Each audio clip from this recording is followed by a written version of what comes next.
Recevez, mes chers frères, la bénédiction de sa sainteté qui m'envoie ici. In nomine Patris et Filii et Spiritus Sancti. Amen. Amen. Je remercie le couvent de San Gregorio et son supérieur. Le Saint-Père m'a envoyé en Espagne pour une mission précise. Mais ce que nous dirons, si je l'estime nécessaire, ne dépassera pas les murs de cette enceinte. J'ai vu le roi, il est de cet avis.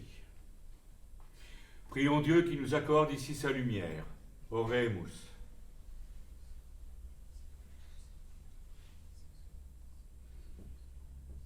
Amen. Amen. Relevez-vous.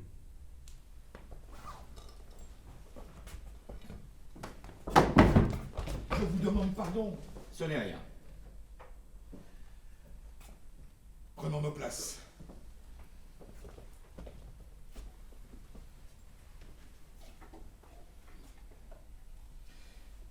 Mes chers frères, depuis que, par la grâce de Dieu, le royaume d'Espagne a découvert et conquis les Indes de l'Ouest, que certains appellent déjà le Nouveau Monde, nous avons vu s'élever un grand nombre de questions difficiles que rien dans l'histoire des hommes ne laissait prévoir.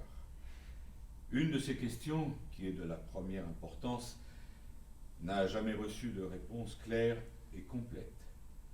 C'est elle qui nous réunit ici.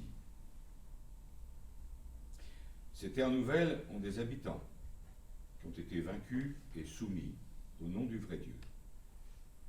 Cependant, depuis une trentaine d'années, des rumeurs se sont répandues en Europe disant que ces indigènes de Mexico et des îles de la Nouvelle-Espagne avaient été très injustement maltraités par les conquérants espagnols. Ces rumeurs, que les ennemis de l'Espagne, l'Angleterre et la France peuvent avoir exagérées, sont parvenus à sa sainteté le pape, qui s'en est montré vivement ému. D'autant plus que ces traitements s'exerceraient au nom de notre très sainte religion. Il a toujours été très difficile de séparer les affaires publiques de l'exercice indispensable de la religion. Comment rendre à César ce qui est à César et à Dieu ce qui est à Dieu? Comment soigner les âmes en négligeant les corps? C'est une interrogation très ancienne. À plusieurs reprises, le Saint-Père et ses prédécesseurs avant lui ont manifesté de la compassion pour ces populations des terres nouvelles. L'Église a toujours recommandé de les traiter avec douceur. Mais ces instructions, à ce qu'il semble, n'ont pas toujours été respectées. Pas plus d'ailleurs que les règlements de la couronne. Aujourd'hui, le Saint-Père m'a envoyé jusqu'à vous pour décider, une fois pour toutes, avec votre aide, si ces indigènes étaient des êtres humains achevés et véritables, des créatures de Dieu et nos frères dans la descendance d'Adam, ou si, au contraire, comme on l'a soutenu, ils sont des êtres d'une catégorie distincte, et même des sujets de l'empire du diable. À la fin de notre débat, la décision que je prendrai sera ipso facto confirmée par Rome. Deviendra-t-elle par conséquent irrévocable? C'est l'usage. Je vois que les adversaires qui vont s'opposer sont l'un et l'autre très illustres, et je les remercie au nom du Saint-Père d'avoir accepté cette dispute. Et d'abord, frère Bartholomé de las Casas, qui connaît bien ces terres nouvelles et a plusieurs fois manifesté ses bons sentiments à l'égard de ces indigènes. En face, je salue maître Rines de Sepulveda lui-même, dont les œuvres philosophiques sont connues de toute la chrétienté. Son érudition et sa pénétration d'esprit nous seront très précieuses. J'espère que Dieu nous assistera et que par sa grâce, nous saurons garder toute conscience et dignité. Frère Bartholomé, vous avez la parole.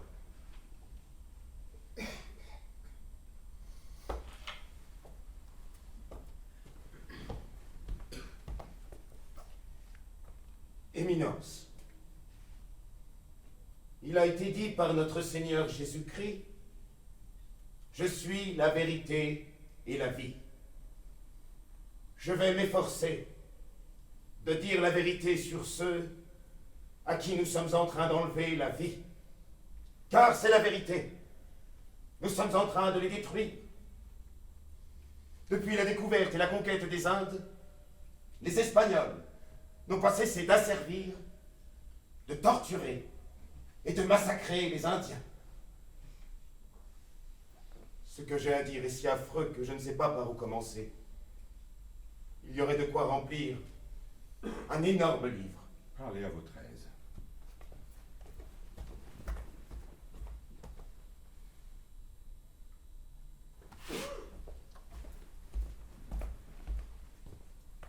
Depuis les tout premiers contacts, les Espagnols n'ont paru animés et poussés que par la terrible soif de l'or, ce métal funeste qu'ils découvrirent accroché aux oreilles des premiers habitants il y a déjà plus d'un demi-siècle. Depuis, c'est tout ce qu'ils réclament. De l'or, apportez-nous de l'or. Au point qu'en certains endroits, les habitants des terres nouvelles disaient « Mais que font-ils de tout cet or? Ils doivent le manger. » Tout est soumis à l'or. Tout. Aussi, les malheureux Indiens sont-ils traités depuis le début comme des animaux, privés de raison. Dès la conquête, sur ordre de Cortés, on les marquait au visage de la lettre G, au fer rouge, pour indiquer qu'ils étaient esclaves de guerre. On les marque aujourd'hui du nom de leur propriétaire. Quand ils passent d'un propriétaire à l'autre, on les marque encore et encore. Ces marques s'accumulent sur leurs visages qui deviennent comme du vieux papier. Dès le début, on les a jetés en masse dans des mines d'or et d'argent. Et là, ils meurent par milliers. Une puanteur effroyable se dégage de ces mines qui sont pires que l'enfer, noires et humides. Les puits sont survolés par des troupes d'oiseaux charognards si innombrables qu'ils masquent le soleil.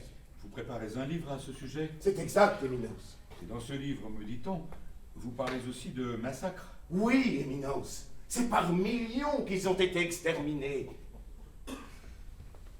Oui, par millions. Comme des bêtes à l'abattoir. Et je n'y vois pas de quoi rire. Mais par quel procédé? Oh, tout nous est bon. Mais le fer surtout, car la poudre est chère. Quelquefois, on les embroche par groupe de 13. On les entoure de paille sèche. Et on y met le feu. D'autres fois, on leur coupe les mains et on les lâche dans la forêt en leur disant « Allez porter les lettres !» Ce qui signifie? Allez porter le message, allez montrer aux autres qui nous sommes. Oui. Et pourquoi par groupe de 13? Pourquoi? Pour honorer le Christ et les 12 apôtres. Oui, je vous dis la vérité. Le Seigneur a été honoré par toutes les horreurs humaines. Tout a été imaginé. Quelquefois, on saisit les enfants par les pieds et on leur fracasse le crâne contre les roches. Ou bien on les met sur le grill. On les noie. On les jette à des chiens affamés qui les dévorent, comme des porcs. On fait des paris à qui ouvrira un ventre de femme d'un seul coup de couteau. Frère Bartholomé, vous nous parlez de la triste misère des conflits qui est commune à tous les peuples. Jules César, qui passait pour Clément, faisait couper une main aux prisonniers et les renvoyer chez eux dans cet état pour servir de message vivant. Nous sommes ici dans le territoire cruel de la guerre. Et... La guerre? Mais quelle guerre? Ces peuples ne nous faisaient pas la guerre. Ils venaient à nous tout souriants, le visage gai, curieux de nous connaître, chargés de fruits et de présents. Et nous leur avons apporté la mort. Au nom du Christ, la mort. Éminence, n'est-ce pas là un blasphème? La sainteté de ce lieu nous autorise à tout entendre. Et de toute manière, que pourrions-nous cacher à Dieu? Continuez. Oui, tout ce que j'ai vu, je l'ai vu se faire au nom du Christ. J'ai vu des Espagnols prendre la graisse d'Indiens vivants pour panser leurs propres blessures. Vivants, je l'ai vu. J'ai vu nos soldats leur couper le nez, les oreilles, la langue, les mains, les seins des femmes et les verges des hommes, oui, les tailler comme on taille un arbre pour s'amuser, pour se distraire. J'ai vu à Cuba, dans un lieu qui s'appelle Caonao, une troupe d'Espagnols dirigée par le capitaine Narvaez faire halte dans le lit d'un torrent desséché. Là, ils aiguisèrent leurs épées sur des pierres, puis ils s'avancèrent jusqu'à un village et se dirent « Tiens, et si on essayait le tranchant de nos armes ?» Un premier Espagnol tira son épée. Les autres en firent autant. Et ils se mirent à éventrer à l'aveuglette tous les villageois qui étaient assis bien tranquilles, tous massacrés, le sang ruisselait de partout. Vous étiez présent? J'étais leur aumônier, je courais comme un fou de tous côtés. C'était un spectacle d'horreur et d'épouvante, et je l'ai vu. Et Narvaez restait là, ne faisant rien, le visage froid comme s'il voyait couper des épis. Une autre fois, j'ai vu un soldat, en riant, planter sa dague dans le flanc d'un enfant. Et cet enfant allait de ci de là en tenant à deux mains ses entrailles qui s'échappaient. Toujours à Cuba, on s'apprêtait à mettre à mort un de leurs chefs, un cacique, sans aucune raison, et à le brûler vif. Un moine s'approcha de l'homme et lui parla un peu de notre foi. Il lui demanda s'il voulait aller au ciel où sont la gloire et le repos éternel au lieu de souffrir en enfer. Le cacique dit « Est-ce que les chrétiens vont au ciel ?»« Oui, dit le moine. Certains d'entre eux y vont. »« Alors, dit le cacique, je préfère aller en enfer pour ne pas me retrouver avec des hommes aussi cruels. »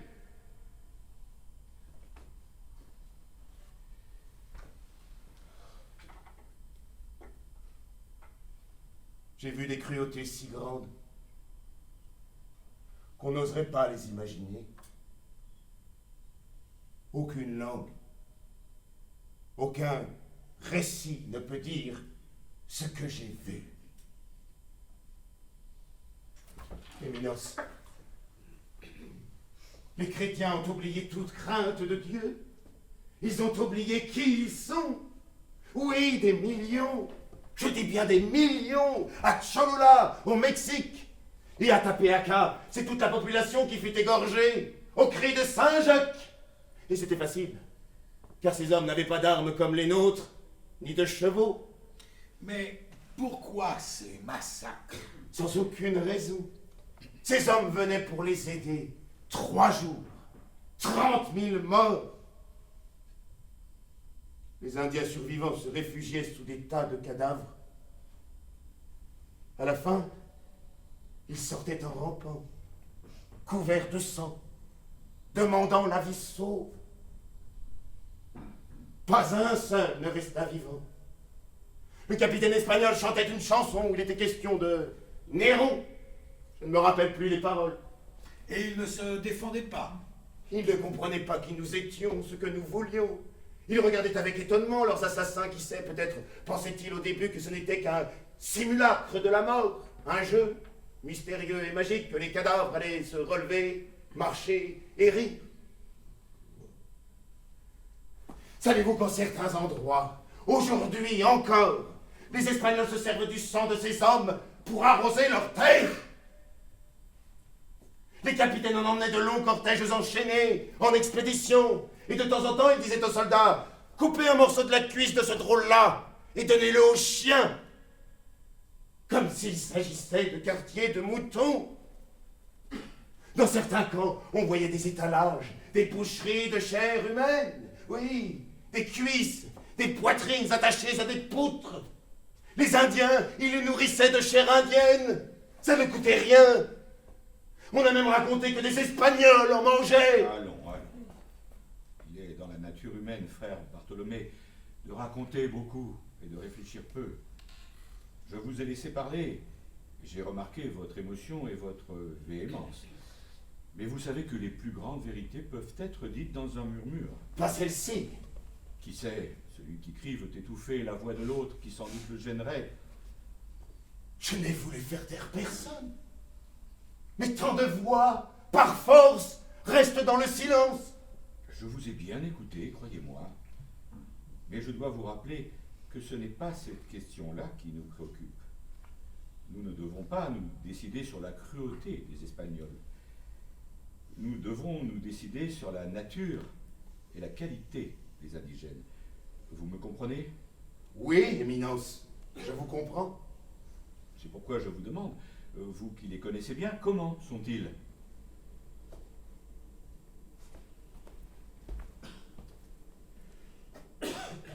Je suppose que nous n'allons pas retenir l'hypothèse de l'Empire du Diable? Bien. Je n'ai évoqué cette légende que pour mieux en montrer l'excès. Satan n'a pas de frontières à ses états.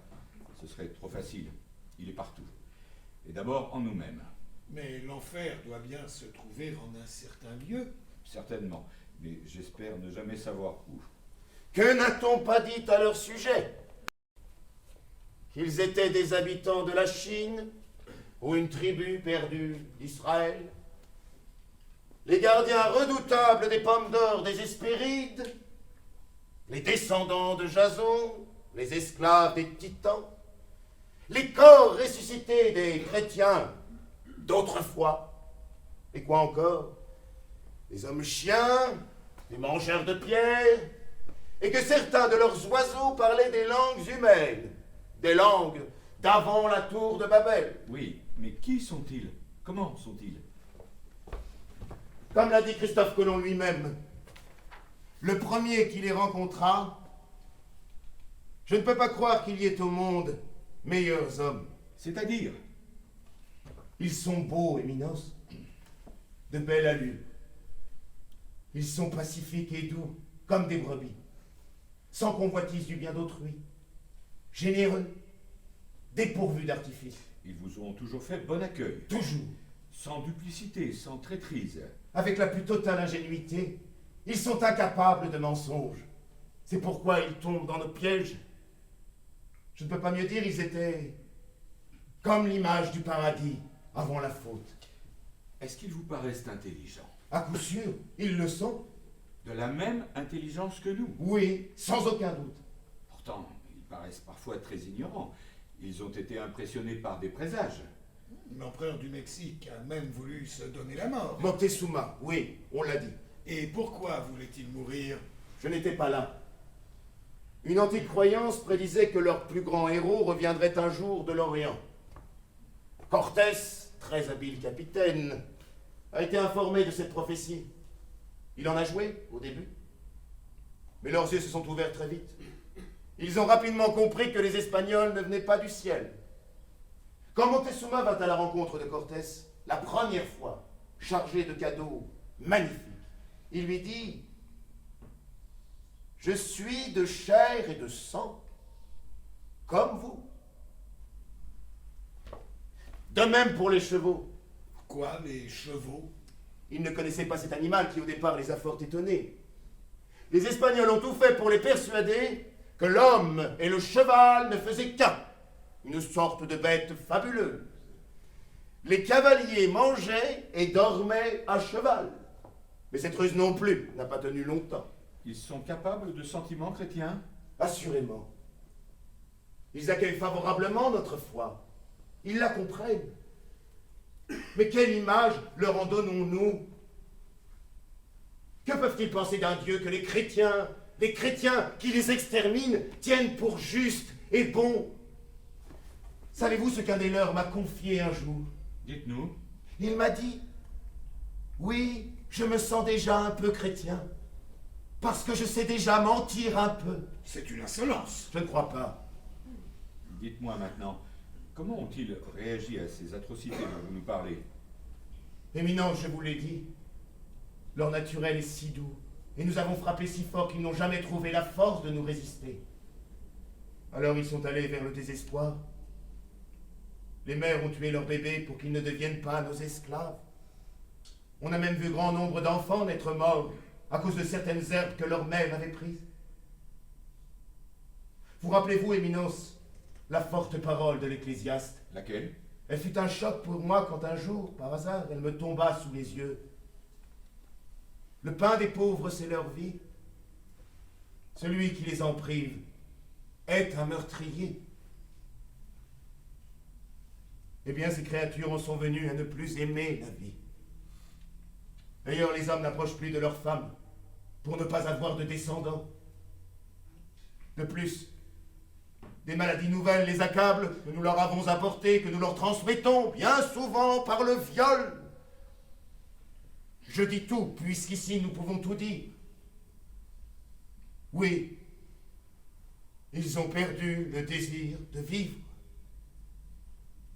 On voit tout un peuple immense qui agonise au nom du Christ.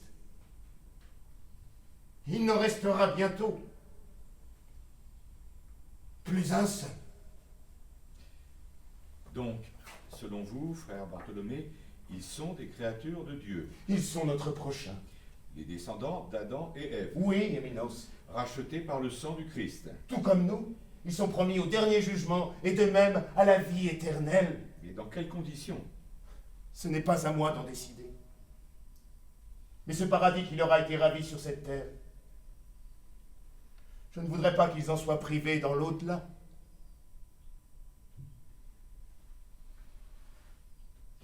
Professeur, désirez-vous intervenir maintenant? S'il plaît à votre éminence.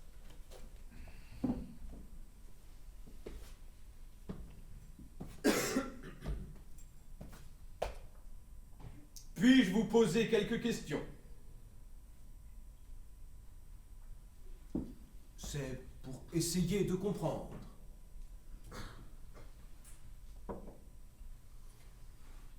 Je vous en prie.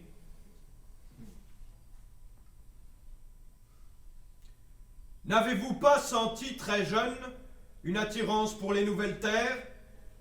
J'y suis parti à 18 ans. N'avez-vous pas été plus tard le premier prêtre à être ordonné dans le Nouveau Monde? J'ai eu cet honneur. N'avez-vous pas tenté vous-même, à plusieurs reprises, de fonder une colonie? De grouper des indigènes et des Espagnols autour de vous et de les faire travailler? J'ai essayé, à Cumana en particulier. Et ce territoire de la vraie paix, C'était plus tard, au Guatemala. donc, après votre ordination? Oui, Chaque fois, si j'en crois vos déclarations, vous envisagiez une conquête pacifique. je déteste le mot conquête. Et pourquoi donc? Il évoque pour moi des entrailles éparpillées, des terres volées, des militaires triomphants. Je préfère évangélisation, civilisation, Donc il s'agissait d'une occupation pacifique. exclusivement menée par des religieux, sans aucune arme. À Cumana, n'est-il pas vrai qu'un échec sanglant s'ensuivit? Mes associés espagnols se sont révélés des loups enragés, une fois de plus. N'est-il pas étrange que la faute en revienne toujours aux Espagnols? Que voulez-vous dire? Étrange? Je vous écoutais parler. Je vous regardais, et une chose me devenait claire, que je soupçonnais d'après vos écrits. Depuis le début, ces peuplades vous ont fasciné et séduit. Pourquoi, je ne sais pas. Mais on voit bien que vous parlez avec excès. Je parle de ce que j'ai vu. L'excès est dans les faits, il n'est pas dans mes paroles. Cependant, vous savez que des voyageurs très raisonnables, et qui, comme vous, sont allés là-bas, ont rapporté des souvenirs tout à l'opposé des vôtres. Il y a des menteurs partout. Traiter l'autre de menteur peut être une insulte. Ce n'est jamais un argument. Vous avez raison, professeur. D'ailleurs, j'ai été moi-même un menteur. Je me suis menti à moi-même. Je ne voulais pas voir la réalité jusqu'à ce jour de la Pentecôte, là-bas, où Dieu arrêta mes yeux sur un passage du livre saint où il est dit qu'offrir un sacrifice tiré de la substance du pauvre, c'est comme sacrifier un fils en présence de son père. Alors j'ai vu tout ce que jusqu'alors Je me cachais. Il n'empêche que ces témoins, quand ils parlent de vous, disent que parfois vous perdez la tête. Si j'ai perdu la tête, Éminence, pourquoi m'a-t-on appelé ici? Pourquoi sollicite-t-on mon avis? Qu'est-ce que je fais parmi vous si je suis fou? Non, je vous tiens pour un homme à l'esprit saint. Mais le propre de l'erreur est de se prendre pour la vérité. Nous le savons tous. Et quelque chose en vous s'est brouillé, voilé, s'est dévié de la vérité. Ces Indiens dont vous parlez, vous avez été aveuglés sur leur véritable nature.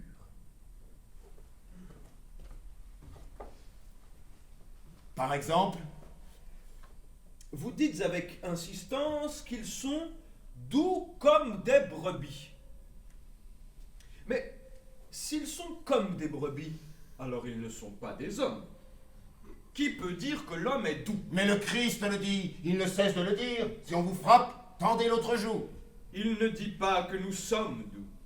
Il dit que nous devons nous efforcer de l'être. Et il dit aussi: je ne suis pas venu apporter la paix, mais l'épée. Le Christ aime ce combat, il aime cette conquête. Sinon, croyez-vous qu'il aurait permis ce nouveau massacre des innocents? Et pourquoi donc l'a-t-il permis, à votre avis? Je vais vous le dire. D'abord, les Indiens méritent leur sort, parce que leurs péchés et leur idolâtrie sont une offense constante à Dieu. Et il en est ainsi de tous les idolâtres. Les guerres que nous menons contre eux sont justes. Mais de quel péché parlez-vous? Et pourquoi Dieu, à qui tout est possible, aurait-il échoué dans son entreprise de les convaincre? Qui est brouillé ici? Qui est aveugle? Je vous pose une question. Ce jeune garçon dont vous avez parlé, à qui un soldat perça le ventre et qui tenait ses entrailles à la main, vous l'avez vu? De mes yeux vus. Et qu'avez-vous fait en cette occasion? Je l'ai rattrapé. Je lui ai vite parlé de Dieu, du Christ, comme je pouvais. Je l'ai baptisé. Il est mort dans mes bras. Le salut de son âme vous a donc paru important? Évidemment, je ne pouvais rien sauver d'autre. Éminence, je retiendrai d'abord ce point-là. Le salut de l'âme. Vous supposez donc qu'ils en ont une, professeur?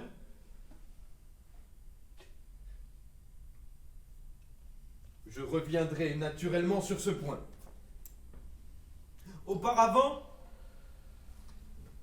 il me faut rappeler un certain nombre de faits que l'émotion de mon adversaire a pu masquer. Nous vous écoutons. Je pose d'abord la question générale. N'est-il pas établi, n'est-il pas parfaitement certain que tous les peuples de la terre, sans exception, ont été créés pour être chrétiens un jour? Oui, cette vérité est établie. Et que nous devons tout faire pour les mener à la vraie foi? Cela ne peut pas se discuter. Tous les êtres humains sont prédestinés à être chrétiens un jour. Ils font tous partie du corps mystique du Christ, car la religion chrétienne est une voie universelle. Elle est le plus haut bienfait qu'on puisse apporter à chacun des peuples, puisqu'elle assure le salut éternel. N'est-ce pas vrai? C'est véritablement vrai. Nos frères franciscains soutiennent même que le règne de Dieu sur la terre est proche, que le bonheur céleste va bientôt se manifester, n'est-ce pas? Oui, dès que les derniers infidèles seront convertis, c'est à peu près sûr. Notre victoire sur les morts fut une première preuve de la bonne grâce de Dieu. La facilité avec laquelle les nouvelles terres ont été conquises est un autre signe très clair. Dieu a décidé de poser sa main sur la terre. Mais comment les Indiens pourraient-ils croire que nous agissons au nom de Dieu? Partout, ils nous appellent Yares. ce qui signifie démon. Pour eux, c'est nous qui venons de l'enfer et qui avons le diable pour maître. Vous le croyez, frère Bartholomé? Vous croyez très sincèrement que les Espagnols sont des démons? Les Indiens le croient. Mais vous-même? Éminence, sur ces terres lointaines, quelque chose de démoniaque s'est emparé des conquérants. Ils sont devenus des démons? Oui, je le crois. Des démons? Lorsque les Maures nous envahissaient, ne disions-nous pas qu'ils étaient des démons? Des agents du diable? Nous le disions à juste titre. Nous disions aussi des Turcs. Et pourtant les guerres que nous menons là-bas sont pires que celles que les Turcs et les Maures ont menées contre nous. Si bien que la foi que j'apporte apparaît comme travestie. Quel rapport à l'évangile avec les bombardes? Comment puis-je prêcher? Comment puis-je leur parler de douceur et de charité? Comment apporter la consolation de la vie éternelle à ceux que nous privons de la vie présente? Au lieu de les convaincre, à cause du sang qui nous accompagne, nous contrecarrons le dessein de Dieu. Puisque vous dites que les indigènes sont nos semblables, ils sont donc aussi des démons. Éminence, pardonnez-moi, je ne peux pas recevoir cet argument, il est mal articulé. Eh bien, redressez-le. De part et d'autre, ils sont des hommes. Mais les nôtres sont devenus des démons. Dès qu'ils ont vu de l'or, dès qu'on leur a donné des esclaves, la soif de l'or et de la conquête les a transformés en démons. Continuez, professeur.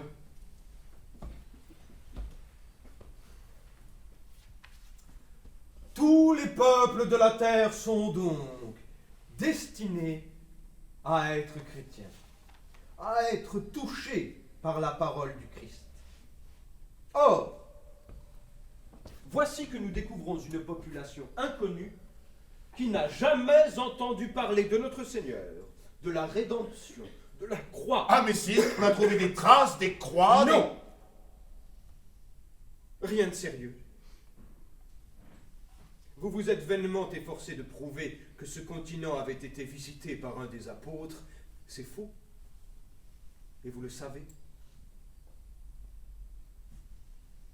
Jamais la parole du Christ n'a été portée sur ces terres. Ce qui signifie quoi? Ce qui signifie, Éminence. Ce qui signifie qu'il ne s'agit pas de créatures reconnues par Dieu, et je vais le prouver. D'abord, comme on l'a dit, par l'extrême facilité de l'action.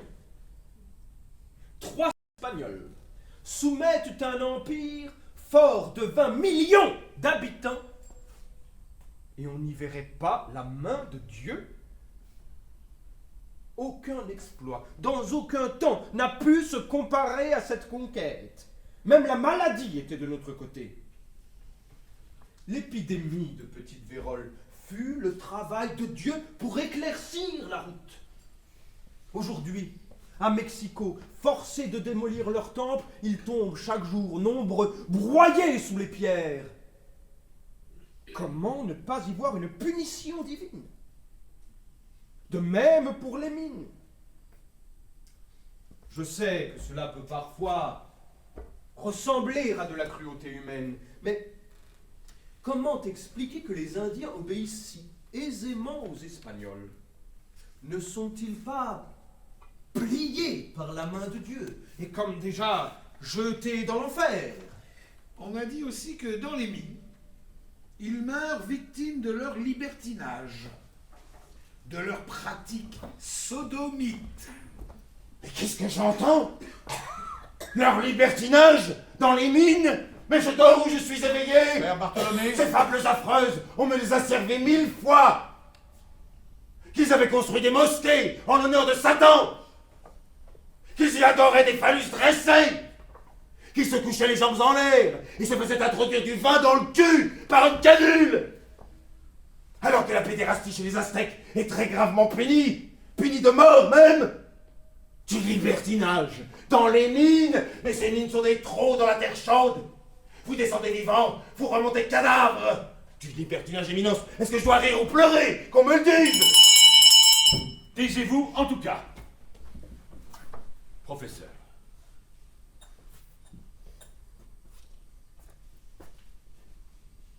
Ne cherchez pas à me détourner de mon propos.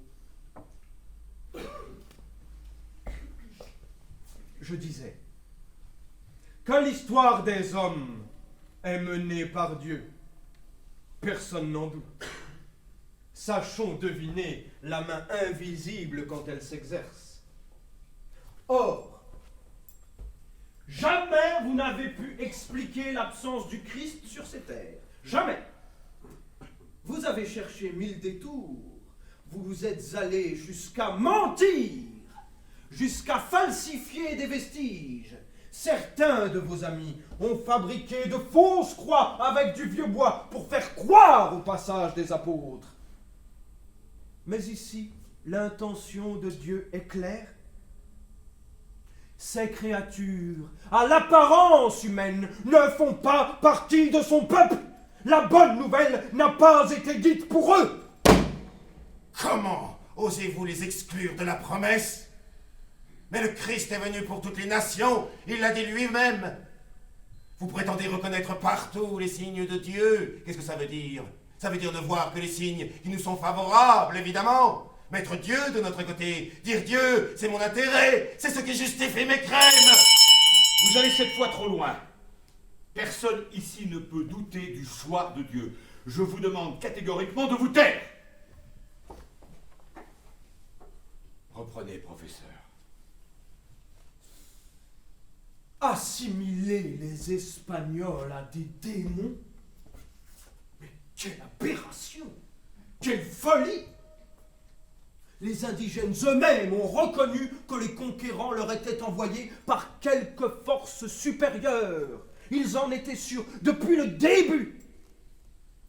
Et faire des Indiens des innocents? Mais comment vous suivre? Eux qui sacrifiaient à leurs idoles des milliers, des dizaines de milliers de victimes. 80 000 pour la seule inauguration du grand temple de Mexico. Le chiffre est loin d'être prouvé. Mais c'est le plus barbare, le plus sanglant des peuples. Sodomite, oui. Et cannibale. Vous avez oublié de le rappeler.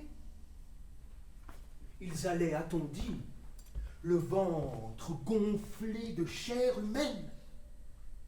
Ils ont tué des Espagnols. Et ils les ont mangés. Et certains, pour danser, revêtaient des peaux de chrétiens. Et vous parlez d'un paradis? Vous dites qu'ils ne savent pas mentir, mais ils vous ont trompé continuellement. Dès qu'un peuple sait parler, il sait mentir. Ces Indiens sont des sauvages, féroces. Non seulement il est juste, mais il est nécessaire de soumettre leur corps à l'esclavage et leur esprit à la vraie religion. À supposer même l'absurde, à supposer qu'ils soient innocents, notre guerre ne serait-elle pas justifiée? Une guerre menée pour protéger des innocents contre des chefs tyranniques qui mettaient leurs hommes à mort pour les dévorer. Je le répète, professeur, nous ne sommes pas ici pour parler de la guerre. Nous pourrions discuter longtemps pour savoir qui sont les chefs tyranniques et qui les innocents. Je l'admets. Innocents qui jamais ne nous appelèrent à leur secours. Mais qui acceptèrent qu'on les libérât. Mais où s'achève et où commence ce droit que nous nous donnons d'intervenir chez l'étranger? Comment distinguer ces sacrifices, par exemple, d'une condamnation à mort? Lorsque des actes à nos yeux criminels se commettent dans d'autres pays, soumis à d'autres lois, adorant d'autres dieux, devons-nous donc toujours intervenir avec nos armes? Parce que nous adorons le vrai Dieu, sommes-nous nécessairement chargés de la police de la terre? Oui, Éminence, je le crois. Et de nombreuses autorités me le confirment.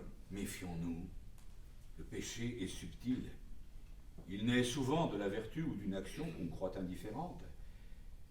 Certains disent, vous le savez, qu'on ne peut obliger homme au monde par la force à changer sa foi. que nous avons pour mission d'évangéliser les âmes, mais en respectant les corps et les biens. Laissons donc de côté la conquête qui est chose du passé. Nous sommes ici pour décider enfin de la nature des Indiens, s'ils ont une âme semblable à la nôtre. S'ils peuvent prétendre au paradis. Professeur, donnez-moi clairement votre opinion. Aristote l'a dit très clairement. Certaines espèces humaines sont faites pour régir et dominer les autres. À votre avis, c'est ici le cas? Voulez-vous des preuves de l'infériorité des Indiens? Ces preuves sont indispensables. D'abord, depuis leur découverte, ils se sont montrés incapables de toute invention. Ils sont uniquement habiles à copier les gestes des Espagnols, leurs supérieurs, ce qui caractérise une âme d'esclave. Mais on nous chante une vieille chanson. César racontait la même chose des Gaulois qui la servissaient, habiles à imiter les techniques romaines. Et tous les envahisseurs ont fait de même. César ne voulait pas voir les coutumes, les croyances, et même les outils des Gaulois. Et nous faisons de même. Nous ne voyons que ce qu'ils imitent de nous. Le reste, ça n'existe pas. Bonne raison pour le détruire. Nous sommes habitués depuis l'enfance à préférer nos propres usages, qui nous semblent supérieurs aux autres. Sauf quand il s'agit d'esclaves nés, Éminence. Ils ont presque aussitôt voulu acquérir nos armes et nos vêtements. Et je pourrais citer tant d'autres signes. Ils ignorent l'usage du métal, des armes à feu et de la roue. Ils portent leur fardeau sur le dos comme des bêtes pendant de longs parcours. Leur nourriture est détestable, semblable à celle des animaux. Ils se peignent grossièrement le corps et adorent des idoles affreuses. Je ne reviens pas sur les sacrifices humains.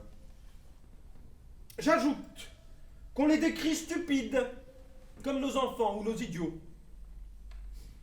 Ils changent très fréquemment de femmes.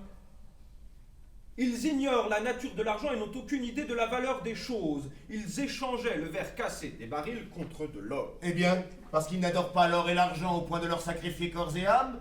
Est-ce une raison pour les traiter de bêtes?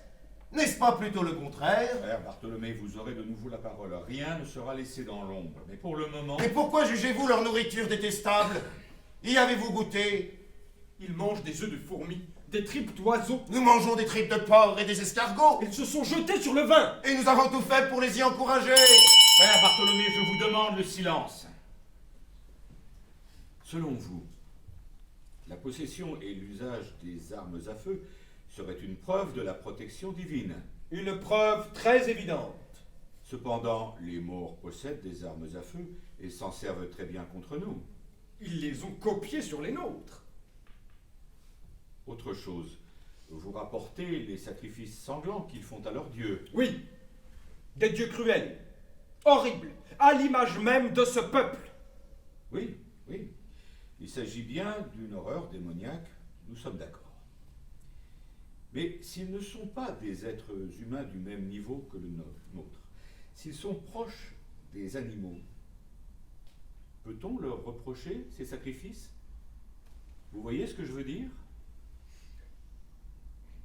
Je reconnais la subtilité de votre éminence. On ne peut leur reprocher des sacrifices humains que s'ils sont humains.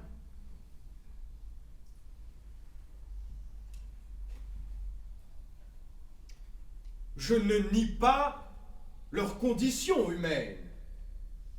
Ce serait absurde. Je dis qu'ils sont au plus bas étage de cette condition, au sens où Aristote l'entend. Je dis que leur ignorance et leur naïveté n'ont pas de mesure. Ils offrirent des volailles aux chevaux car ils pensaient que les chevaux parlaient, qu'ils donnaient des conseils aux cavaliers. Ils croyaient que les Espagnols étaient nés adultes sans mère, avec leurs armes et leurs habits, et qu'ils étaient immortels.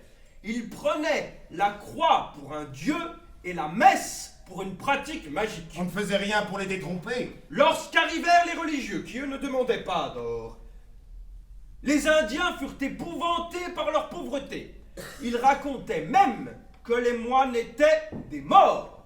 Oui, des cadavres animés.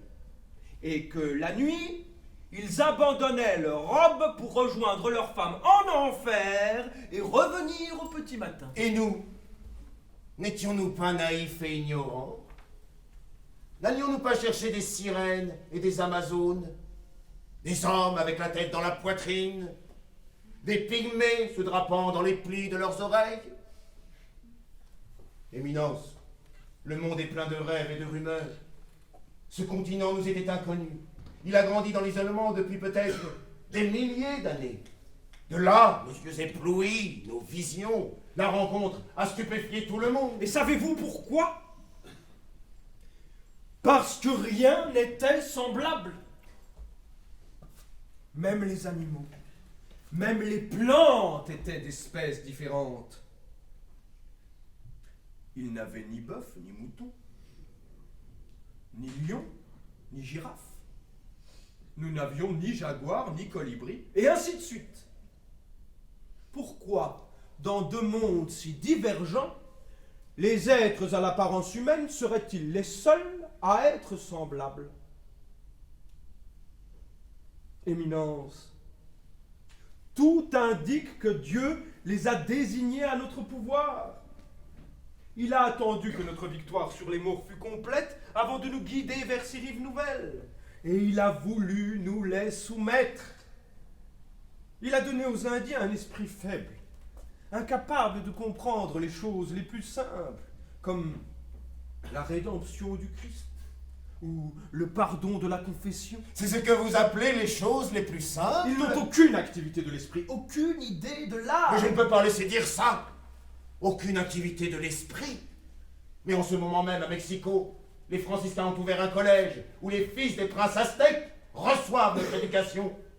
Et ils ont les mêmes dispositions, les mêmes résultats que les Espagnols. Ils font même des vers latins. Vous avez bien dit, les fils de princes. Supposez-vous que là-bas aussi existeraient des catégories supérieures, qu'ils ne seraient pas tous du niveau le plus bas? Les autres ne sont pas admis dans nos collèges.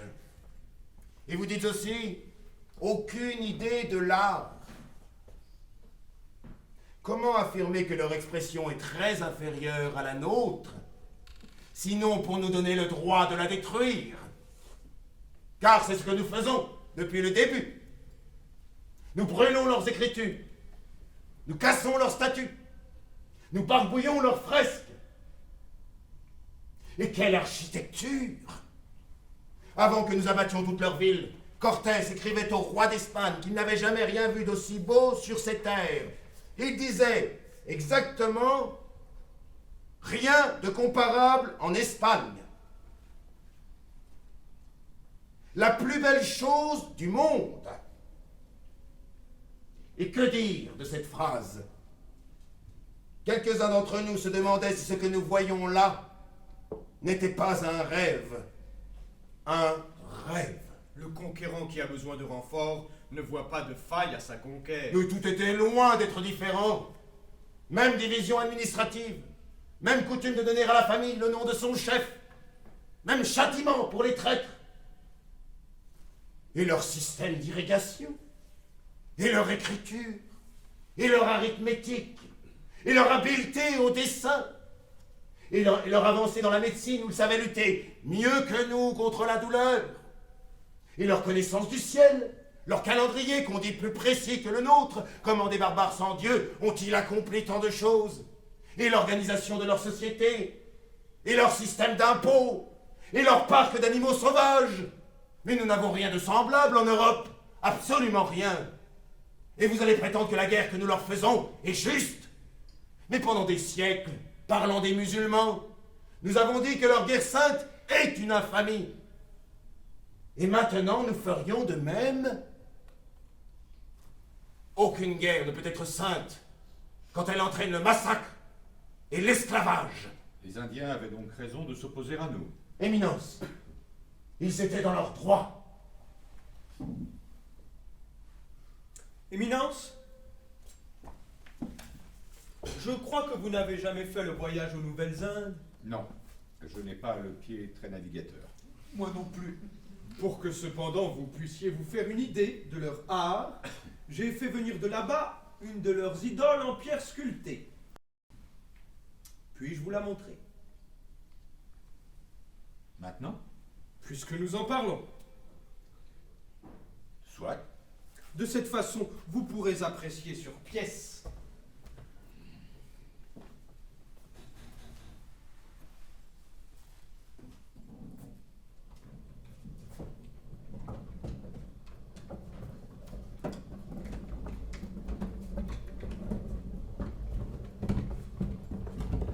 Arrête-toi ici.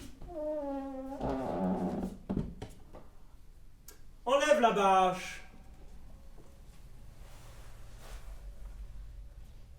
Il s'agit d'un de leurs dieux, qu'ils appellent le serpent à plumes. C'est une idole? Oui, Et il l'adore? oui, dans tous les temples.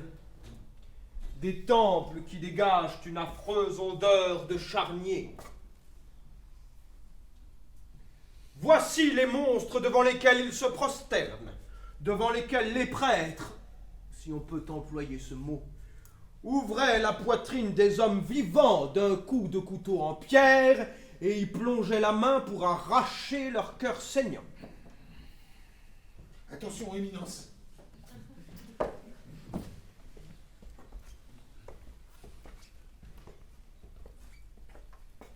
C'est en effet très laid. C'est affreux. C'est réellement repoussant. Comment comparer cette pierre au chef-d'œuvre des Italiens ou de Berrughete? Le sauvage n'a pas le sens du beau. Esclave de naissance, l'accès à la beauté lui est par nature interdit. Et ils tiennent cela pour de la belle sculpture? Éminence, ceci n'est qu'un exemple, un fragment arraché d'un temple. Il faut aussi des tissus, des fresques, des figurines en terre cuite. Ils façonnent des pierres dures. On ne peut pas comparer ce qui ne se compare pas. Ils ont de véritables artistes, avec des plumes d'oiseaux par exemple. Nous arrêter aux plumes, frère Bartholomé. Vous vous êtes très échauffé et vous avez besoin de quelques repos. Moi-même, il me faut réfléchir. Nous reprendrons la dispute demain matin. Prions un moment ensemble avant de nous séparer.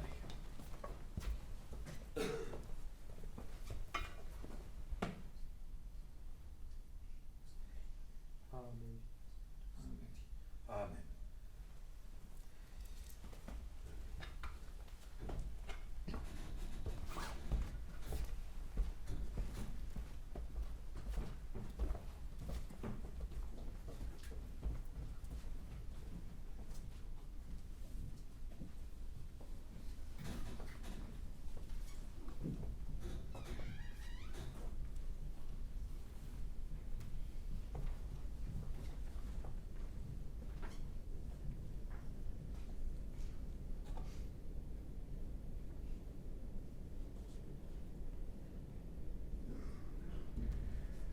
Qui êtes-vous? Éminence, je vous en prie, n'ayez pas peur. Qui êtes-vous?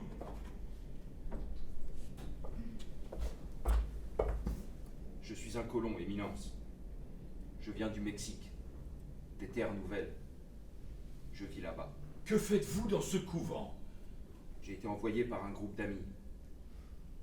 Nous avons appris que ce débat allait avoir lieu, que vous veniez à Valladolid. Qui vous en a informé? Éminence, les rumeurs vont vite. Elles traversent l'océan. Relevez-vous. Vous avez débarqué à Séville? À Cadix, Éminence. Nos amis ont payé mon voyage. Je suis venu de Cadix en 5 jours. Et on vous a laissé entrer? J'avais un peu d'or. Je me suis caché là. Vous avez une ferme là-bas? Vous l'exploitez? Oui, Éminence. Près d'une ville qui s'appelle Puebla. L'évêque m'a donné cette lettre pour vous.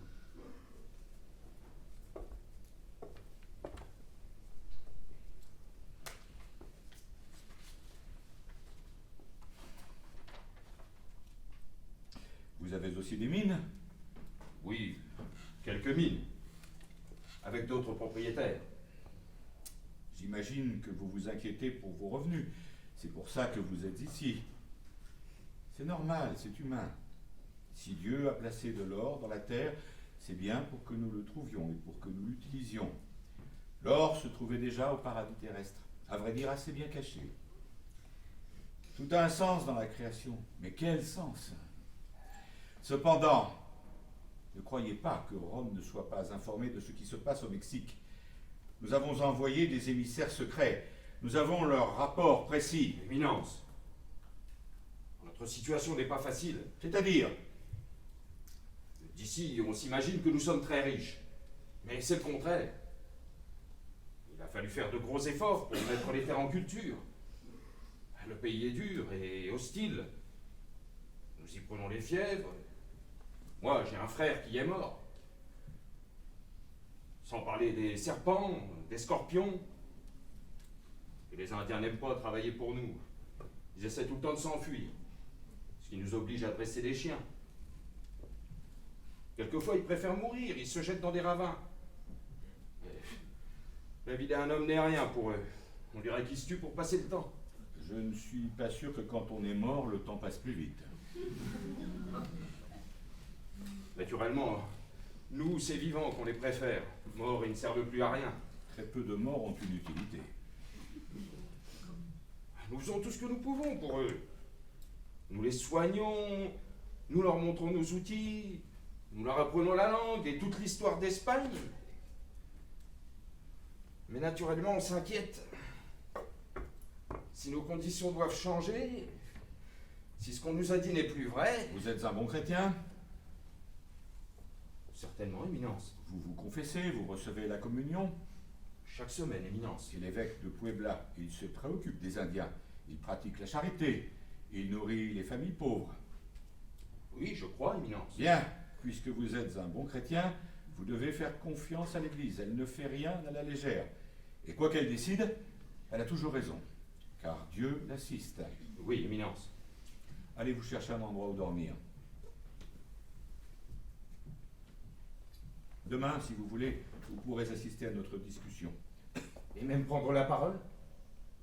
Si je vous le demande. Dieu parle par toutes les voies. Allez.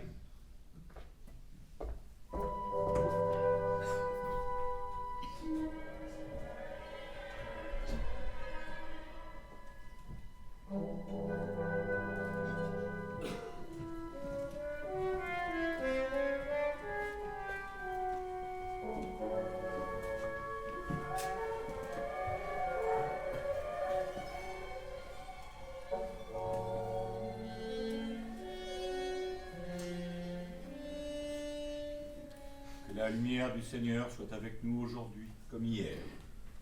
Amen. Amen.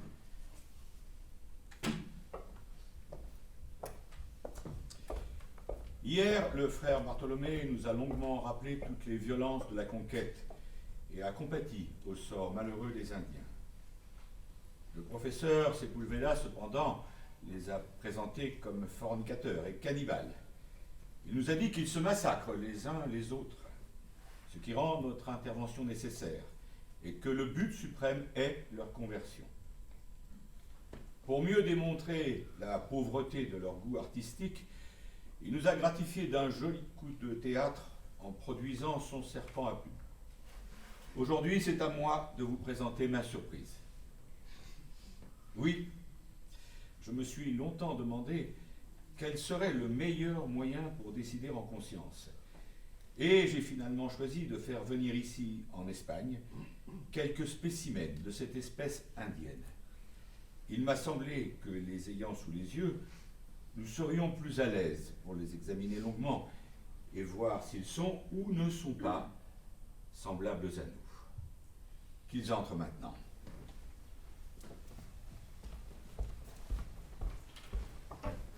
Éminence, vous avez envoyé une mission là-bas? Oui, ça m'a pris des mois.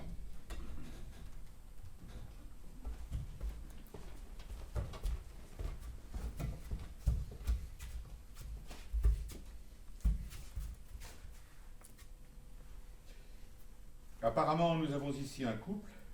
Leur nom est trop compliqué, je ne peux pas le lire. D'ailleurs, ça n'a pas d'importance. Ils arrivent de Mexico. J'avais demandé une deuxième femme, mais malheureusement, elle est morte sur le bateau. Nous allons donc les examiner, sans partialité. Vous connaissez sans doute leur langue. À peine une centaine de mots. Pour éviter de perdre du temps, j'ai demandé un rapport à des médecins sur leur constitution physique en général. Elle est en tout point semblable à la nôtre. Ils ont le même nombre d'orteils et de dents. Leurs cheveux et leurs ongles poussent à la même vitesse que les nôtres. Une différence, les hommes n'ont pas de barbe et presque pas de poils sur le corps. Est-ce que cela nous donne une indication sur leur véritable nature? Je me le suis demandé, mais je n'ai rien trouvé dans les Écritures qui disent qu'un homme créé par Dieu à son image doit nécessairement posséder une barbe. Quelqu'un se souviendrait-il d'une phrase? Je voudrais aussi bien établir un point. Est-il sûr que leurs femelles peuvent être fécondées par des Espagnols? Oui, c'est bien sûr. Le cas s'est-il déjà produit? Souvent, Éminence, des milliers de femmes ont été violées. Et fécondées? Assurément, beaucoup d'entre elles. Je vous pose cette question car on a rapporté que des femelles de chimpanzés en Afrique avaient été engrossées par des Portugais. Les renseignements pris, c'était pure invention. Vous confirmez le fait? Oh, oui, Éminence, ça ne fait aucun doute. Et les enfants qui naissent de ces unions sont viables et bien formés. Sauf exception, oui, Éminence. Je vous remercie. Nous pouvons maintenant procéder aux examens de la pensée et du sentiment. Avant toute autre chose, Éminence, ils ont froid. Ils viennent d'un pays plus chaud que le nôtre et ils sont plus sensibles au froid que nous. Ils ont dû voyager dans un fond de cale humide ou sur le pont, en plein vent. Regardez-les, ils tremblent, ils sont malades. D'ailleurs, la plupart de ceux qu'on a transférés en Espagne sont morts. Ce qui permet de dire qu'ils étaient plus faibles que nous et que la main de Dieu les frappait. S'il en est ainsi, voici donc une fièvre envoyée par Dieu, une fièvre mortelle. Des couvertures. Amomaoue. Amomaoue. Pacha. Vous les connaissez? Non, Éminence. D'après leurs vêtements, quelle place tenaient-ils dans leur société? C'est difficile à dire. Pour vous les présenter, on leur a mis leurs vêtements de fête. Là-bas, de plus en plus, ils s'habillent comme nous. Parce qu'ils préfèrent nos habits? Pas du tout, parce qu'on les y force. Et ils apprennent vite qu'ils ont intérêt à nous imiter. Demandez-leur qui ils sont, à l'homme surtout. Pacha. Amomaoue. Pacha. Totonkwe. Totonkwe. Si vous désirez les examiner de plus près, libre à vous.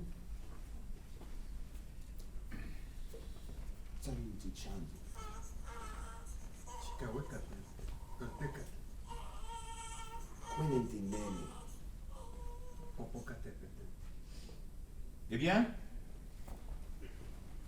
Éminence, il dit être le fils, je crois, d'un employé au registre de l'empereur. Ses parents sont morts. Il travaille aujourd'hui pour les Espagnols à Mexico comme maçon. ils ne parlent pas notre langue. Non, Éminence. Est-ce qu'ils ont entendu parler de la vraie foi? Est-ce qu'ils croient en Dieu? Demandez-lui. Te quoi que c'est maté à Motéot? Ja, misli. Ja tiwa kata. Il dit qu'il reste fidèle aux dieux de ses ancêtres. Il les préfère. Ils préfèrent ces horreurs-là? Oui, Éminence. Pourquoi s'obstiner dans cette absurdité? On leur a parlé, on leur a expliqué, on leur a raconté les miracles. Très souvent, Éminence. Nous avons même soutenu des disputes. On leur a parlé de la Sainte Vierge? Bien sûr, ça les intéresse d'ailleurs. C'est l'opération du Saint-Esprit qui reste un mystère à leurs yeux. On leur a bien dit qu'il faut croire au mystère, précisément parce qu'il est un mystère et que par conséquent, il est d'origine divine. Conçu et voulu par Dieu seul? Ils ont un peu de mal là-dessus. De même pour le Christ. Comment peut-il être à la fois Dieu et homme? Ils ne voient pas bien. Par faiblesse de leur esprit? Je ne crois pas. Qu'on aille me chercher une masse de fer, un gros marteau, oui, allez. Et qu'avance-t-il comme argument? Ils disent, c'est la croyance de nos pères. Nous avons toujours vénéré ces dieux-là.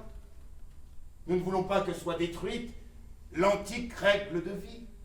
On leur a bien dit que leurs dieux n'ont pas su les protéger, que leur religion est folle et sans force devant la nôtre. On le leur a dit. Et que trouve-t-il à répondre? Leur défaite les trouble. Notre prédication les embarrasse, les intrigue. Mais le poids de leur passé reste très lourd. Ils pensaient que rien ne devait changer. Ils disent, la parole des dieux est devenue obscure. Nous ne la comprenons plus. Nos dieux ont choisi le silence. Qui viendra pour leur redonner la parole? Pourquoi les roulements de tonnerre sont-ils devenus incompréhensibles? Ils demandent aussi, plus rien ne sera comme autrefois. Devons-nous disparaître à tout jamais? Ne laisser aucun souvenir? Et cependant, ils ne désirent pas changer de Dieu. Ils sont donc très entêtés à ne pas voir la vérité. Mais non, beaucoup sont déjà convertis. Les rapports que j'ai demandés mettent en doute la sincérité de ces conversions. Mais cet attachement à leur croyance est tout à fait naturel. Non. Tous les peuples sont ainsi. Tous les peuples sont attachés à leur passé. Ils sont curieux de nous, je l'ai dit. Ils nous regardent comme nous les regardons. Ils nous écoutent. Ils nous comprennent. Beaucoup nous suivent. Mais ils ont vécu seuls pendant très longtemps, coupés de tout. Et ils étaient sûrs d'être seuls au monde. Notre arrivée les a bouleversés. Aujourd'hui encore, ils se demandent, mais qui sont-ils? Éminence, Un instant, oui. je voudrais dire à frère Bartholomé une chose très simple. Dites-la simplement. De deux choses l'une et une seulement. Ou bien ils sont comme nous. Dieu les a créés à son image et rachetés par le sang de son Fils. Et dans ce cas, ils n'ont aucune raison de refuser la vérité. Ou bien ils sont d'une autre espèce. Quel est votre sentiment sincère, professeur? Qu'ils sont d'une autre catégorie, nés pour servir et être dominés. Comme la forme domine la matière, comme l'âme domine le corps, l'époux son épouse, un père son fils. Cet ordre, établi par notre Créateur pour le bien de tous. Celui qui est né esclave, s'il est sans maître, il est perdu. Il se laisse effacer de la terre. Du point de vue de la philosophie, exploiter le travail de ces hommes n'est donc nullement un mal. Nullement, puisque Dieu l'a voulu. Tout cela n'est qu'un jeu de paroles. Nous mangeons du sophisme ici. On ne peut pas décider de leur nature avec des finesses de logiciens. Je vous demande le silence. Je comprends que la logique vous gêne, car vous parlez sans cesse dans la contradiction. Vous répétez qu'ils sont doux et humbles, et que les Espagnols sont des monstres cruels, mais vous dites aussi qu'ils sont semblables à nous. Alors, que croire? Je pose encore une question. Nous voyons qu'ils rejettent notre foi, qu'ils restent fixés à leurs erreurs. Mais si le Christ le voulait, ils seraient tous chrétiens, n'est-ce pas vrai? Le fait qu'ils rejettent l'Évangile est bien la preuve de cette méchanceté que je dis. Ils sont placés par naissance hors de l'effet de la grâce divine. Ils ne rejettent pas le Christ. C'est le Christ qui ne veut pas d'eux dans son royaume. Approchez-vous.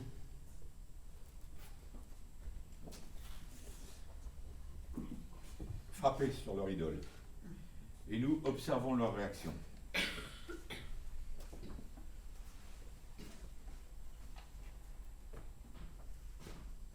Allez-y, frappez. Oui, là. Vous n'avez pas peur tout de même. Frappez, ils ont l'habitude.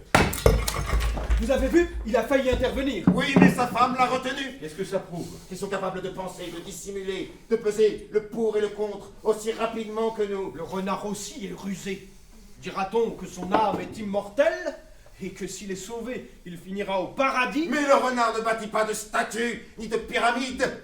Il va tout nu dans la broussaille. Il ne paie pas d'impôts. Le renard. De nous deux, vous êtes le plus rusé, sans aucun doute.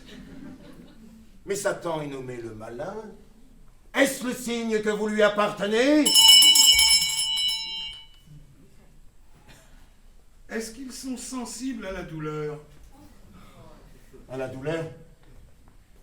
Vous ne voudriez tout de même pas essayer? Ici, dans un monastère, oui, ils souffrent. Je peux vous assurer qu'ils souffrent comme nous. Ils se plaignent quand on les frappe. Les chiens et les chevaux aussi. Oui, mais la douleur morale, la tristesse de vivre, est-ce qu'ils peuvent être mélancoliques? Mais oui, je vous l'ai dit, et nous leur donnons toutes les raisons d'être tristes. Est-ce qu'ils souffrent d'être loin de leur terre? Est-ce qu'ils craignent la mort? Toute créature vivante craint la mort. Mais est-ce qu'ils ont l'idée d'un châtiment dans l'éternité? Est-ce qu'ils en ont peur? Oui, ils ont une sorte d'enfer. Oui, ils vivent après la mort, et ils ont la notion de l'âme, parfaitement. Est-ce qu'ils ont un paradis? Est-ce qu'ils pratiquent la prière? Est-ce qu'ils se souviennent des choses passées? Vous là, venez. Oui, vous, venez. Approchez-vous d'eux. Saisissez l'enfant et menacez-le, comme pour le tuer. Nous allons bien voir. Vous ne leur parlez pas, ne leur dites rien, écartez-vous. Et vous, allez-y, arrachez l'enfant, menacez-le. Allez. Non, Éminence, ne faites pas ça, Éminence. Saisissez l'enfant, je vous dis. Vous, maintenez la femme.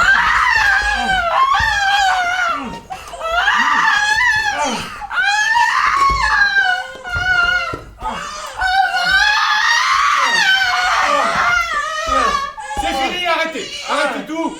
Remettez votre lame au fourreau, arrêtez. Parlez-leur maintenant, rassurez-les.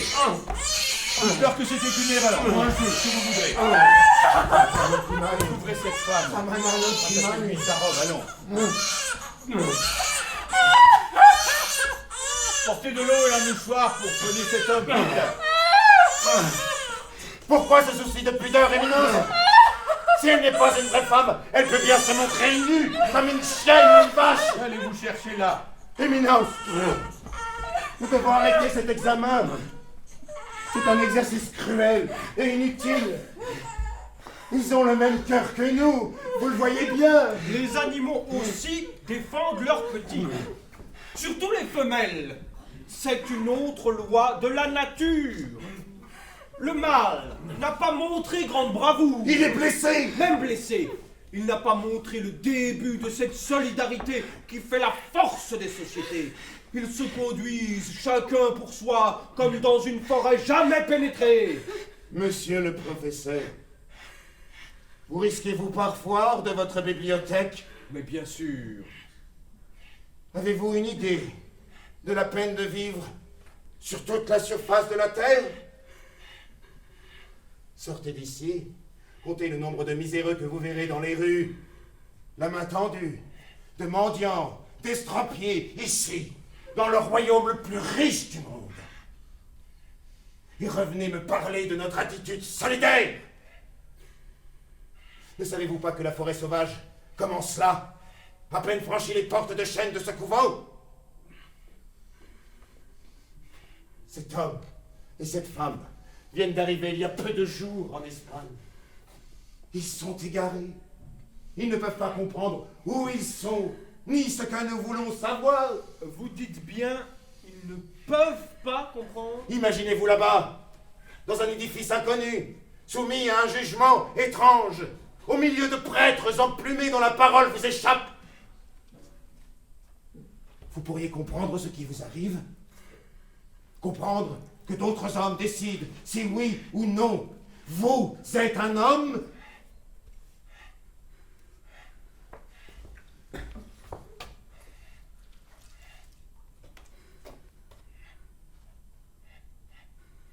Et puis si souvent les Espagnols les ont invités, les ont accueillis avec le sourire, pour ensuite leur passer leur épée à travers le corps. Mon Dieu, si souvent. Éminence, le bouffon est arrivé. Ah, qu'il entre, qu'il entre. Oui, j'ai fait venir ici un bouffon de cour, le meilleur, m'a-t-on dit. On dit que la faculté de rire n'appartient qu'à l'homme. Nous verrons bien si vos protégés sont sensibles à la drôlerie. Éminence, vous voyez bien qu'ils ne sont pas disposés pour le rire. Mais le rire est spontané, il ne se prépare pas. Éminence, je trouve l'idée excellente. Faites-lui place, allons.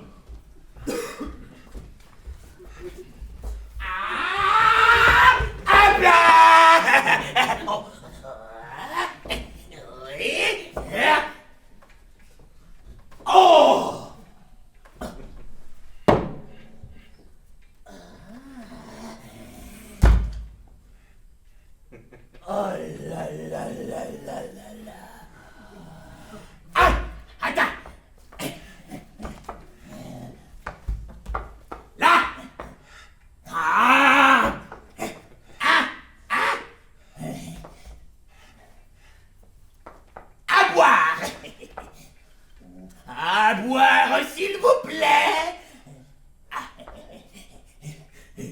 Habla!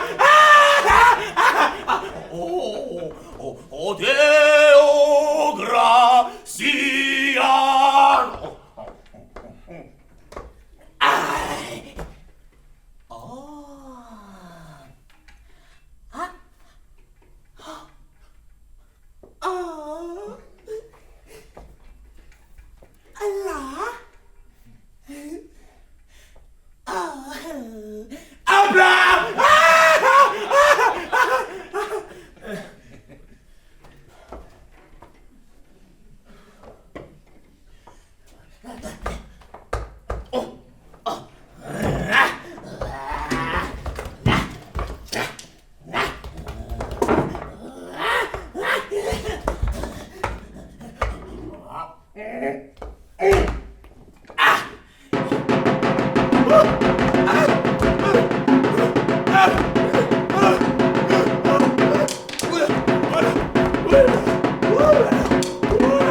Oh Deo gratias! O Dominus vobiscum et cum spiritu tuo in nomine Patri. Éminence, je vous prie d'arrêter cette mascarade pour le respect des sacrements, car nous sommes ici, dans la maison de Dieu. Les fous ont tous les droits, frère Bartholomé. La farce aussi fait partie de la vie. Mais ceci n'est pas une farce. Nous parlons d'un peuple qui souffre et qui meurt, d'un vrai peuple. Ce qui vous embarrasse, c'est que vos Indiens n'ont même pas souri. Ils n'ont pas desserré les lèvres. Mais comment voulez-vous qu'ils puissent rire? Ils ne savent pas de quoi nous parlons. Une culbute, des maladresses, cela me semble universel. Ils sont troublés. Ils ont peur. Ils sont donc incapables de comprendre ce que nous comprenons. Non! Je vous ai dit non! Ils sont sensibles comme nous. Ils connaissent l'amour et la crainte, les sentiments les plus subtils. Mais pour les voir, pour bien les voir, nous devons les regarder avec d'autres yeux que nos yeux ordinaires. Sinon, nous ne les verrons jamais comme ils sont. Regardez-les comme un miroir où vous cherchez votre propre visage. Un visage oublié, lointain. Ce miroir, vous pouvez vous y reconnaître? À tout moment, comme si une main me le tendait d'un autre monde, d'un autre temps. Je le disais hier, ils vous ont brouillé la vue et l'esprit. Pourquoi me répétez-vous cette phrase? Parce que, à certains moments, vous semblez avoir envie de prendre leur place, d'oublier qui vous êtes et d'embrasser l'idolâtrie. Vous m'en soupçonnez? Parfois je m'interroge. Vous vous interrogez sur ma foi. Vous pensez qu'Aristote est un meilleur chrétien que moi? Suggérez-vous qu'il faudrait me mettre à l'épreuve? Me questionner comme nous savons si bien le faire? Mais regardez-les sincèrement une fois pour toutes. Délivrez-vous. Rejetez votre rhétorique. Sortez de vos papiers! Regardez-les avec des yeux humains, dès qu'ils vous ont de l'assassin ou de la victime qui a accusé ici, qui a tué, qui a trompé, qui a violé. Je suis désolé. Voyez, ils ont ri. Cette fois, ils ont ri. Je vous demande pardon, Éminence, mais cette fois, ils ont bel et bien ri. Qui les a vus rire? Qui d'autre? Oui, je les ai vus, ils ont ri. Qui les a vus rire? Moi, je les ai vus, c'est vrai, ils ont ri. Posez-leur la question. Demandez-leur s'ils ont ri. Ils Ils ne comprennent même pas ce qu'on leur demande. Ils comprennent très bien. Mais ils craignent qu'on ne les punisse d'avoir ri. Ils nous redoutent à chaque instant, nous avons perdu leur confiance. Nous leur faisons peur. Faites sortir le pitre. Ça suffit.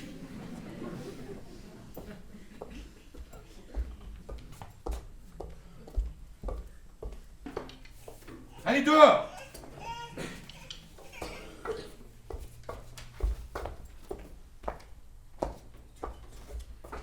Dehors!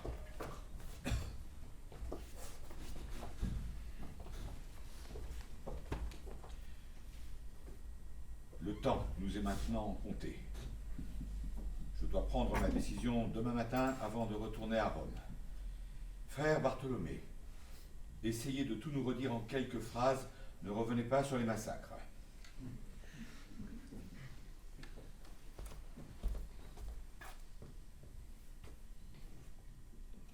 Qu'ils soient des hommes comme moi, je n'en peux pas douter, car ils sont mes frères indiens, et je me reconnais en eux.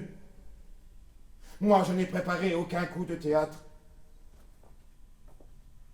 Mais quand je les vois, quand je les regarde, j'entends le cri de tant de sang versé, et toutes ces questions sur tant de lèvres. Pourquoi vous m'assassinez? Pourquoi vous me brûlez avec mes temples, avec mes livres? Pourquoi vous percez mes enfants? On me répond toujours, oui, mais c'était la guerre. Nous envahissions un pays barbare, peuplé d'esclaves nés, et la preuve de cette barbarie, c'est qu'ils sacrifiaient des hommes à leurs dieux. Et c'est vrai. Oui, c'est vrai. Mais revenons un peu sur nous-mêmes. Abraham s'apprêtait à sacrifier son fils à Dieu. C'est bien parce qu'il pensait que Dieu apprécierait ce sacrifice. Notre Dieu, le vrai Dieu, n'a pas toujours détesté qu'on lui sacrifiât des vies humaines. Il a même donné son fils en sacrifice. La comparaison est très excessive. Je l'admets. Mais un temps viendra peut-être où une société plus raffinée que la nôtre trouvera l'Ancien Testament sanglante et cruelle. Dira-t-on que les Juifs d'avant Jésus-Christ étaient une basse variété de l'humanité? Dans tous les temps, le sacrifice n'a eu qu'un but: donner à Dieu la preuve de notre adoration. Ces hommes que la vraie foi n'avait pas encore éclairés et qui subissaient aveuglément la loi naturelle offraient à leur faux Dieu ce qu'ils avaient de plus précieux: leur vie, leur sang. L'argument est spécieux! Il met en parallèle un sacrifice allégorique que la main de Dieu arrêta et un massacre historique reconnu de tous. L'argument n'est pas soutenable. Professeur, c'est à moi d'en juger. N'intervenez pas.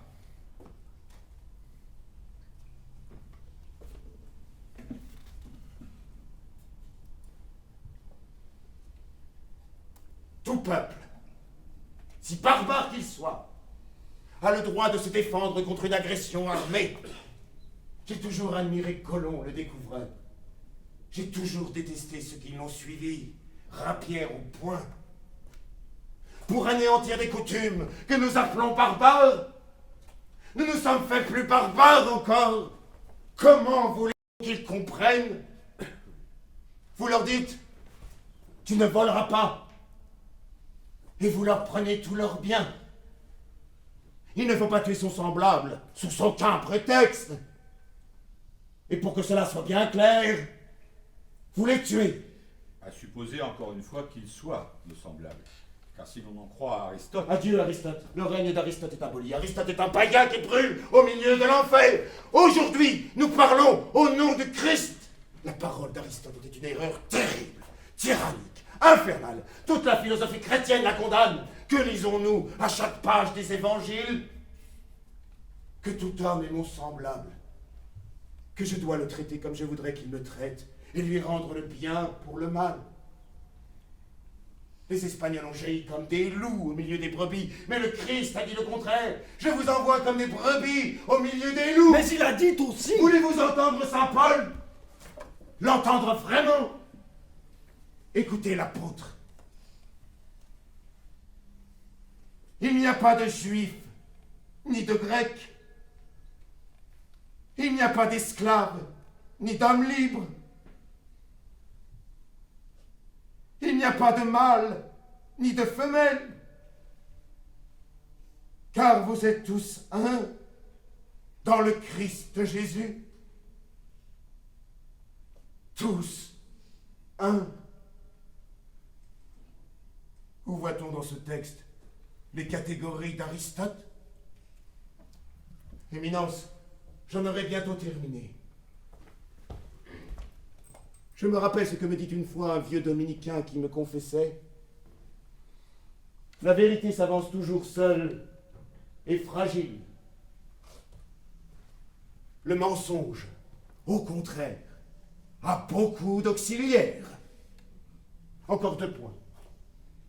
Il est dit, malheur à celui à cause de qui le nom du Seigneur a été blasphémé. Certes. Le nom du Christ a été maudit et blasphémé des millions de fois à cause de nous.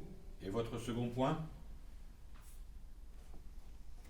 En frappant des innocents, nous leur avons appris la cruauté et l'égoïsme. Nous les avons faits à notre image. Nous avons perpétué la chaîne du mal. Ils sont promis à l'enfer à cause de nous. J'ajoute que dans les combats sans fin que se livrent les peuples, toute violence extérieure reste sans effet. Elle éveille au contraire la haine et la maintient comme une braise.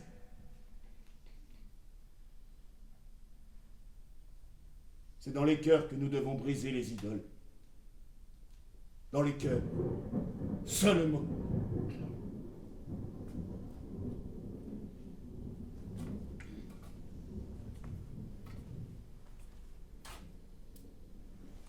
Éminence, que pourrais-je dire de plus?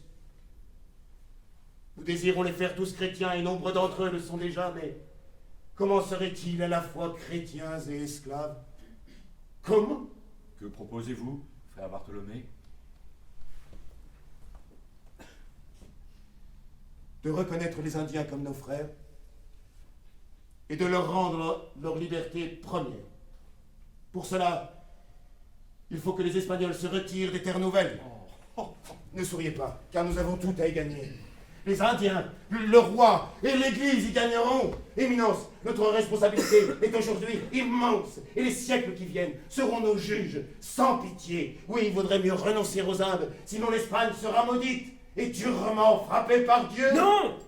C'est précisément le contraire. Comment cela, le contraire? On tressera des louanges à l'Espagne pour avoir délivré la terre d'une espèce sanguinaire et maudite, pour en avoir amené certains au vrai Dieu, de leur avoir appris tout ce que nous savons, et surtout, on reconnaîtra nos efforts pour faire apparaître la vérité. Notre rencontre ici, notre discussion, n'a pas d'autre exemple dans l'histoire des nations. Elle sera tout à la gloire de l'Espagne. Vous le pensez vraiment? Oui, Éminence, je le crois fermement. La question n'est pas d'abandonner les Indes. Nous savons bien qu'il s'agit là d'un rêve et que toujours nous resterons là-bas. Aucun mouvement de l'histoire ne s'inscrit au rebours du temps. La question est la seule qui se pose à tout philosophe. Que devons-nous et que pouvons-nous faire? Vous l'avez dit vous-même. Nous devons les faire tous chrétiens. Hors de cela, aucun bien dans cette vie, aucun salut dans l'autre. Comment les convertir? En combien de temps? À quel prix? C'est la seconde partie de la question, et sur ce point, frère Bartholomé, nous différons. Vous dites chrétiens et esclaves, non. Les deux termes s'excluent l'un l'autre. Et je dis moi. Pourquoi pas? Pendant quelque temps en tout cas, en attendant une conversion générale. Sinon, que faire de ceux qui refusent de devenir chrétiens? Laissons saint Luc vous répondre par une parole qui fut recueillie de la bouche même du Christ. Compelle et intrare, force-les à entrer. Éminence, tout dépend de la À votre façon. tour, silence. Comment les forcer à entrer? En les maintenant esclaves et en proclamant celui qui devient chrétien sincère cesse ipso facto d'être esclave. Et c'est cela notre devoir majeur. Et s'il persiste? Leur sort est alors entre les mains de Dieu. Pour combien de temps? Dieu est au-delà du temps, nous n'avons pas à lui fixer une limite. Vous dites que les guerres que nous leur faisons ne sont pas justes. Et je dis, moi, que la guerre juste est celle qui conduit à la justice.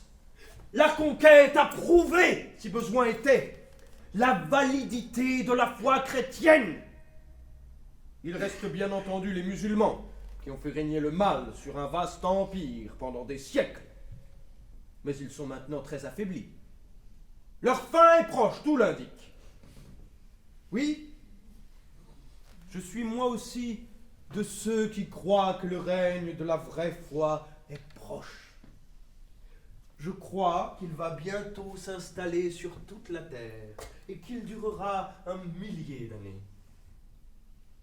Et vous voudriez les en tenir exclus? Quel est le bien suprême? Vous parliez par saint Paul, et je répondrai par saint Augustin.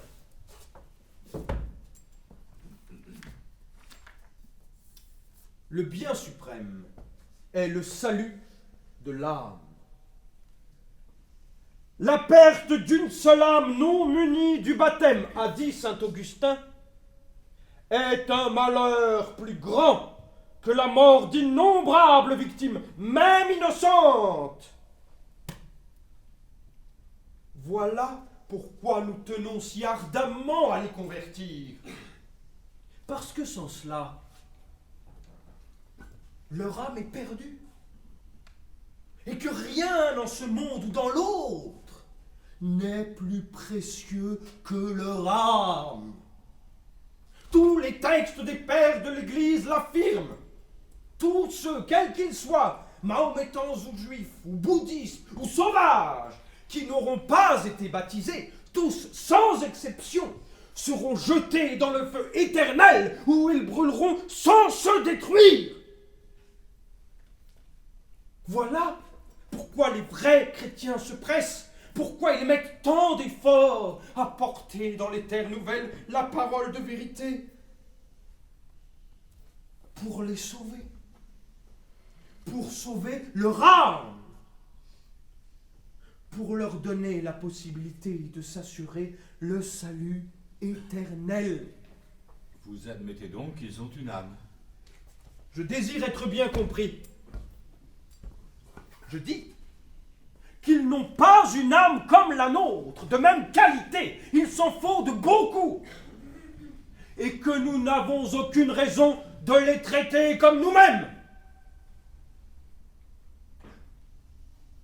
Mais au cas où je me tromperais, ce que je reconnais possible, au cas où Aristote se tromperait, si leur âme est semblable à la nôtre, alors je dis qu'elle est la perle la plus précieuse de la création et qu'à tout prix, nous devons la sauver. Que vaut-il mieux?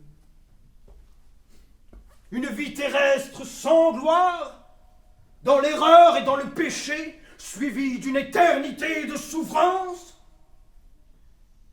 Ou bien une vie plus courte, plus dure peut-être, et plus vite frappée par la mort, mais suivie d'une éternité de lumière auprès du vrai Dieu vainqueur? Est-il quelqu'un ici qui ne connaisse pas la juste réponse? Vous avez terminé? Oui, Éminence. Qui désire encore parler? Vous peut-être? Non, non, tout a été dit, il me semble. Personne? Je peux dire quelque chose? Mais certainement, avancez.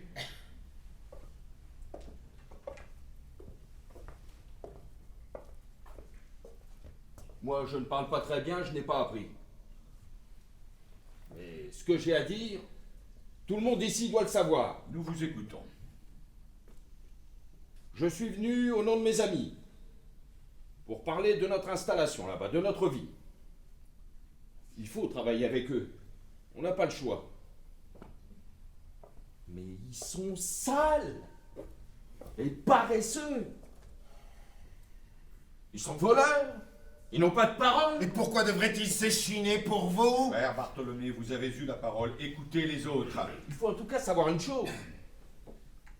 Si nous devons les payer, les traiter comme des chrétiens, leur accorder des droits, nous occuper d'eux, ça va coûter beaucoup d'argent. Beaucoup. C'est peut-être pas l'endroit pour parler d'argent ici, mais cet argent, il faudra le soustraire aux revenus de la couronne et aussi aux revenus de l'Église. C'est sûr. On ne pourra pas faire autrement. Ça, il fallait quand même que je le dise. Dans quelle proportion? Dans des proportions énormes. C'est tout le système qu'il faudra changer de fond en comble. Il faudra même que l'Espagne et l'Église envoient de l'argent là-bas au lieu d'en recevoir. Vous qui les connaissez bien, dites-moi, pensez-vous qu'ils ont une âme? Oh, moi, l'âme, je sais pas. Ce que je sais, c'est que les miens refusent de croire au miracle du Christ. Quand je leur parle de miracle, ils me répliquent « Fais-en, toi, des miracles ». Et comme je ne peux pas. En plus, ils n'ont pas de reconnaissance pour tout ce qu'on leur a appris. Appris? Mais appris quoi? La torture? La vérole? Frère Bartholomé, une fois de plus. On leur a pas appris la torture. Ils savaient déjà. On leur a donné des livres, des outils, des habits. On leur a montré comment planter de la vigne, comment cuisiner à l'espagnol. Et autrefois, ils étaient des esclaves. Et nous, on les a libérés. Mais cette liberté, ils n'y sont pas habitués. Ils en abusent. Ils croient qu'ils ont le droit de se coucher dans un hamac et de rien faire. Ils s'enfuient, ils se cachent pour ne pas travailler. Et parce qu'ils refusent de nous obéir, ils nous seraient donc inférieurs. C'est parce qu'ils refusent d'être soumis que nous avons le droit de les soumettre. Ils sont faibles de corps, ils meurent de maladies légères, ils font peu d'enfants. Si en plus il faut les payer, autant renoncer aux Indes. Au bénéfice du commerce, comme au salut de leurs âmes. Ah, fallait quand même le dire. Ne parlez pas si mal que ça. Je parle franchement, Éminence. Nous allons nous interrompre ici. Je donnerai ma décision demain matin à la première heure.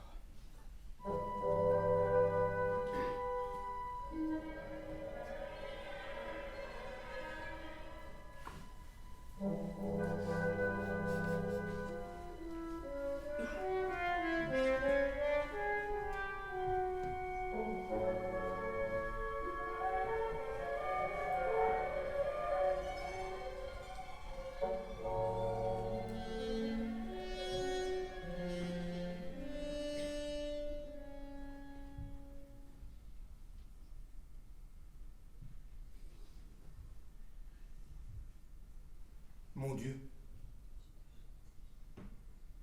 pourquoi as-tu voulu cette bataille continuelle? Pourquoi as-tu collé les yeux de la plupart des hommes avec de la glu? Pourquoi les as-tu envenimés du goût de l'or et de la possession? Pourquoi as-tu donné à certains d'entre eux l'intelligence la plus fine pour défendre l'horreur totale? Toi, l'éternel amour, pourquoi nous as-tu tirés vers le contraire de l'amour? Pourquoi la haine et la violence sont-elles si fortes, si constamment établies dans nos cœurs? Qu'ai-je pu oublier? Et je dis ce que je devais dire. Si mon cœur est obscur, est-ce que moi, mon esprit reste clair?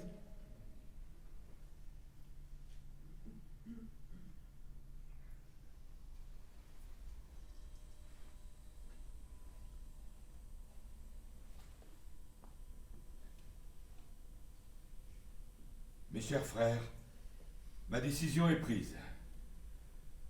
Comme je l'ai dit, elle sera confirmée par sa sainteté et par l'Église tout entière. Les habitants des terres nouvelles qu'on appelle les Indes sont bien nés d'Adam et d'Ève comme nous. Ils jouissent comme nous d'une âme et d'un esprit immortel et ils ont été rachetés par le sang du Christ. Ils sont par conséquent notre prochain. Ils doivent être traités avec la plus grande humanité et justice, car ils sont des hommes véritables. Cette décision sera rendue publique et proclamée dans toutes les églises de l'Ancien et du Nouveau Monde. Éminence, pardonnez-moi. Je respecte naturellement votre décision. Mais avez-vous réellement examiné toute l'importance de ces paroles? Me soupçonnez-vous de légèreté? Non, à coup sûr. Mais vous devez savoir que vous condamnez à la ruine tous les établissements espagnols du Nouveau Monde. Est-ce que je vous donne un instant l'impression de ne pas avoir réfléchi? Certes non, Éminence. N'avez-vous pas dit vous-même que le salut de l'âme prévaut sur tout autre but? Certes, je l'ai dit. Voudriez-vous que ces hommes gagnent leur vie ici-bas en perdant leur âme? Croyez-vous que je n'ai pas mesuré ma charge? Que je n'ai pas prié pendant des nuits entières? Croyez-vous que je ne me rende pas compte de ce que j'engage, qui ne sera plus jamais comme avant? Croyez-vous un instant que Dieu aurait pu m'abandonner au moment de choisir parmi ses créatures? Non. Certes, non. Éminence! Éminence, j'ai une idée à vous soumettre. Elle pourrait tout arranger. Être acceptée par tous. Dites-moi.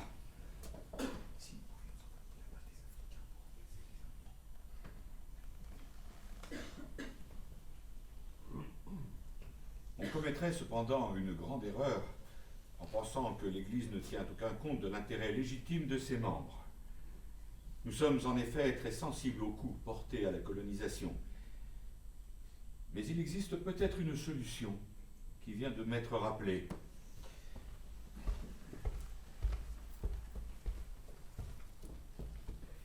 S'il est clair que les Indiens sont nos frères en Jésus-Christ, doués d'une âme raisonnable comme nous, il est en revanche bien vrai que les habitants des contrées africaines sont beaucoup plus proches de l'animal. Ces êtres sont noirs, très frustes. Ils ignorent l'art et l'écriture. Ils n'ont jamais construit que quelques huttes. Oui. Aristote dirait qu'ils sont privés de la partie délibérative de l'esprit, autrement dit de l'intelligence véritable. Toute leur activité est physique, c'est certain. Et depuis l'époque de Rome, ils ont été constamment soumis et domestiqués. Des Africains ont déjà fait la traversée? Oui, Éminence, depuis les premiers temps de la conquête. Ils s'adaptent vite au climat, ils sont même assez résistants. Qui les expédie? Au début, les Portugais surtout. Ils les capturent, les transportent, puis les revendent. Très cher d'ailleurs.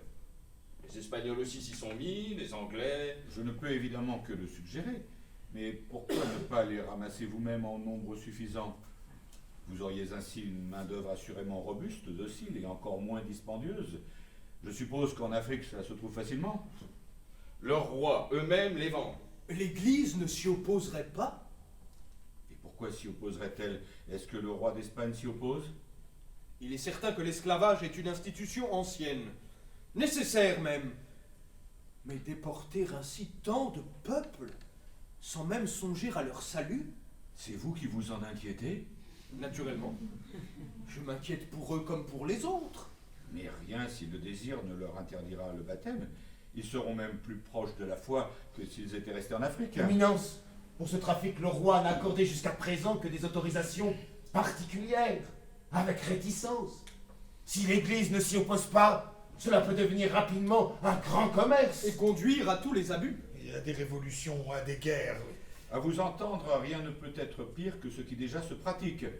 Vous-même, il me semble, vous avez eu un esclave noir. Pendant très peu de temps, et jamais je ne l'ai tenu pour esclave. Et vous étiez satisfait de son service. Éminence. L'idée même ne venait-elle pas de vous? Pour protéger vos chers frères indiens. Je l'ai dit, oui, dans ma jeunesse. Quel démon m'agita ce jour-là? Je ne sais pas. J'ai passé la suite de ma vie à m'en repentir. Je crois que le paradis me sera peut-être fermé à cause de ce que j'ai dit ce jour-là. J'en ai honte. C'est bien, c'est bien. Éminence, j'affirme que les Africains sont des hommes comme les autres. Nous nous sommes trompés sur eux depuis des siècles. Le Christ est mort tout aussi bien pour eux. Ce serait une erreur grave. Non! Non! Allons. Nous n'allons pas recommencer. Nous ne sommes pas là pour ça. C'est terminé. Allons. Vous me ferez penser à rajouter un codicille.